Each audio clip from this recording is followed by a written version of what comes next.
ইরানের Islamic revolutionary guard corps আইআরজিসির দেশটির Basij বাহিনীর কমান্ডার গোলাম রেজা সোলাইমানের মৃত্যুর পর এবার শীর্ষ নিরাপত্তা কর্মকর্তা আলী লারিজানিকে হত্যার খবর নিশ্চিত করেছে।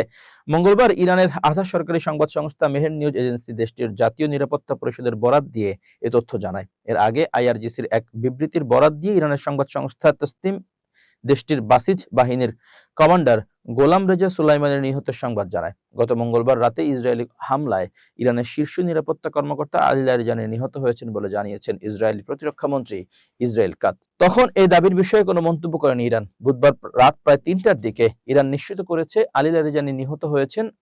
আলী লারিজানি ইরানের সর্বোচ্চ জাতীয় নিরাপত্তা পরিষদের প্রভাবশালী সচিব।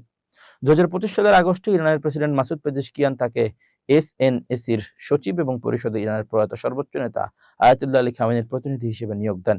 ইরানি গণমাধ্যমগুলোতে তাকে প্রয়াত সর্বোচ্চ নেতার উপদেষ্টা হিসেবেও পরিচয় করিয়ে দেওয়া হয়েছিল। তিনি ২০০৮ সালের মে থেকে ২০২০ সালের মে পর্যন্ত ১২ বছর ইরানের সংসদের স্পিকার হিসেবে দায়িত্ব পালন করেন। যদিও তিনি ২০০৮ সাল থেকে ২০১২ সাল পর্যন্ত সংসদে প্রিন্সিপলিস্ট গোষ্ঠীর নেতৃত্ব দিয়েছিলেন, তবে সাম্প্রতিক বছরগুলোতে তাকে একজন মধ্যপন্থী রক্ষণশীল হিসেবে দেখা গেছে।